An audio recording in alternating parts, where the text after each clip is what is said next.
નમસ્કાર ગુજરાત દેશ દુનિયાના અને ગુજરાતને લગતા તમામ મોટા સમાચાર જોવા માટે આપણી ચેનલ પોર્સી ગુજરાતીને સબસ્ક્રાઇબ વિડીયોને લાઈક કરવાનું ના ભૂલશો ને વિડીયોને છેલ્લે સુધી જોતા રહેજો કેમ કે સમાચાર તમારા માટે થઈ શકે છે ખૂબ જ ઉપયોગી તો આજના તાજા સમાચાર વિશે વાત કરવામાં આવે તો સોના ચાંદીના નવા ભાવમાં કિંમતનો થયો ઘટાડો એટલે સોના અને ચાંદીના ભાવમાં નવો ફેરફાર જોવા મળ્યો છે અને જણાવી દઈએ કે સોનાના ભાવમાં 330 રૂપિયા અને ચાંદીના ભાવમાં 2500 રૂપિયા ઘટ્યો છે અને બુલિયન માર્કેટ સોના અને ચાંદીના નવા ભાવમાં જાહેરાત કરી છે તે અનુસાર આજે 22 કેરેટ સોનાની કિંમત 64,750 છે અને 24 કેરેટ સોનાની કિંમત 73,900 રૂપિયા ટ્રેન્ડ કરી રહ્યા છે. 1 કિલો ચાંદીની કિંમત 90,000 રૂપિયા થઈ ગઈ છે. મિત્રો તે ખૂબ જ મોટા સમાચાર આવી રહ્યા છે. ત્યારબાદ મિત્રો બીજા મોટા સમાચારની વાત કરવામાં આવે તો ચોમાસા અંગે અંબાલાલ પટેલે મોટી આગાહી એટલે કે ગરમી રેકોર્ડ તોડી નાખ્યા બાદ હવે ચોમાસે લઈને હવામાન નિષ્ણાત અંબાલાલ પટેલે આગાહી કરી છે કે આવતીકાલથી ગાજવીજ સાથે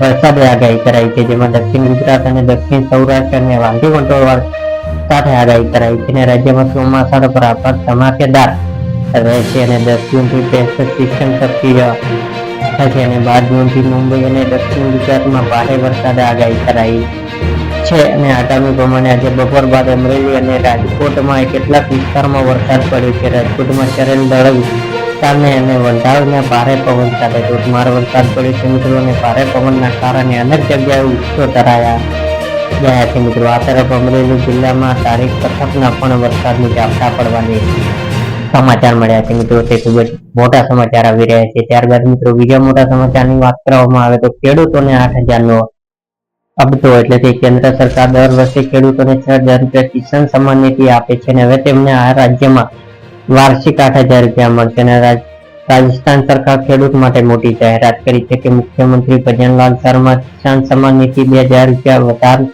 વધારે કરવાની જાહેરાત કરી છે મિત્રો. હવે રાજસ્થાનને કિસાન સન્માન નિધિ તરીકે 8,000 રૂપિયા આપવામાં આવશે અને મુખ્યમંત્રીએ કહ્યું છે કે અમે વચન આપ્યા હતા તે હવે પૂરા થઈ રહ્યા છે અને નરેન્દ્ર મોદી ત્રીજી વખત વડાપ્રધાન બનવા એક દિવસ પહેલા મોટી જાહેરાત કરવામાં આવી છે અને એનડીએ બહુત મળ્યા છે અને બાદ શુક્રવારે નરેન્દ્ર મોદી મળ્યા છે મિત્રો અને રવિવાર ત્રીજી વખત દેશના વડાપ્રધાન બનવા જઈ રહ્યા છે મિત્રો. તે ખૂબ જ મોટા સમાચાર આવી રહ્યા છે. ત્યારબાદ મિત્રો બીજા મોટા સમાચારની વાત કરવામાં આવે તો વરસાદની તારીખ આવી ગઈ એટલે કે કાળઝાળ ગરમીની રાહતની રાહ જોઈ રહ્યા છે લોકો માટે સારા સમાચાર. હવામાન વિભાગે જણાવ્યું અનુસાર કેરળ બાદ ચોમાસું તમિલનાડુ અને કર્ણાટકમાં પહોંચી ગયું છે અને ચોમાસું 10 જૂન સુધીમાં મહારાષ્ટ્ર અને ગુજરાત, 15 જૂન સુધીમાં મધ્યપ્રદેશ અને 27 જૂન સુધી દિલ્હી પહોંચે તેવી શક્યતા છે અને આવી સ્થિતિમાં ગરમી પરેશાન લોકો ટૂંક સમયમાં ગરમીની રાહત મળશે મિત્રો. તે ખૂબ જ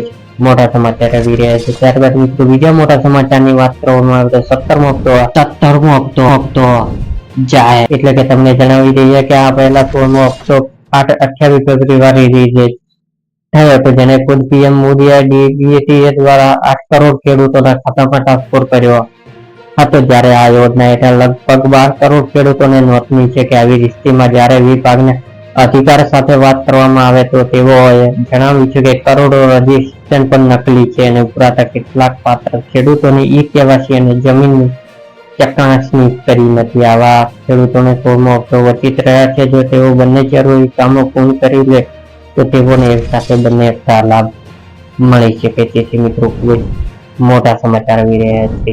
ત્યારબાદ મિત્રો બીજા મોટા સમાચારની વાત કરવામાં આવે તો અહીંયાથી મળશે 10,000 નો લાભ એટલે ગુજરાતના દરેક ખેડૂત મજૂર અને મધ્યમ વર્ગના પરિવારો માટે ગુજરાત સરકાર આપશે રાહતના સમાચાર. હવેથી જનધન યોજના ખેડૂતોને મજૂરો અને મધ્યમ વર્ગના પરિવારોને 10,000 બેંકમાંથી ઓવરડ્રાફ્ટ આપવામાં આવશે. જ્યારે આ 10,000 રૂપિયાની સહાય મેળવવા માટે જનધન બેંક એકાઉન્ટ હોવું ફરજિયાત છે મિત્રો. જ્યારે પહેલા આ યોજના હેઠળ 5,000 રૂપિયાની સહાય આપવામાં આવતી હતી તે હવે વધારીને 10,000 રૂપિયા કરવામાં આવી છે. તે ખૂબ જ મોટા સમાચાર આવી રહ્યા છે.